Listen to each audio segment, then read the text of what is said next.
So as I said, we know that in the acute stages, the cerebral blood flow is altered, the autonomic system and the cerebral blood flow changes can persist.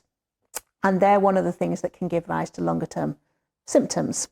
So what this may present as is a person who sitting resting has no symptoms, but if then they do a mental task, so they're focusing on something, they're concentrating, or they're doing a physical activity or trying to return to sport, they get a flare up or an increase or symptoms reoccur.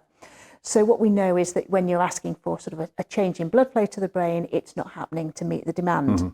So we assess it via exercise testing, and it's called the Buffalo Concussion Treadmill Test. It's a protocoled exercise test that we're looking for, does exercise increase symptoms? So we would take a resting heart rate, we would take a resting overall symptom score, and then we would put them on the treadmill. It's a brisk walking test where we manipulate the incline of the treadmill, and every minute we're reassessing what their heart rate's doing, is their symptom score changing, and we measure how hard they feel they're working through the Borg scale of rate of perceived exertion.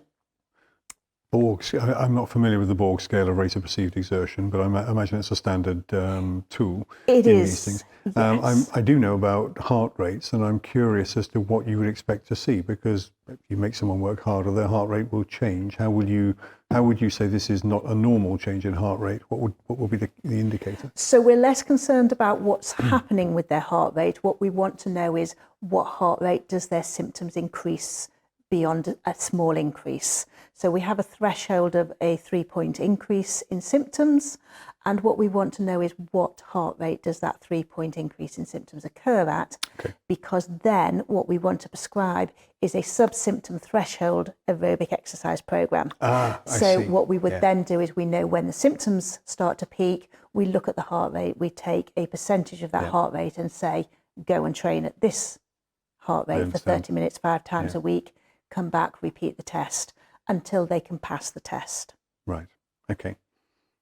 So that would be the sort of the assessment and the treatment clinically of blood flow abnormality, because I'm not quite sure how many, if any, of these super duper scanners are available in the UK, but certainly they're not accessible to the general person.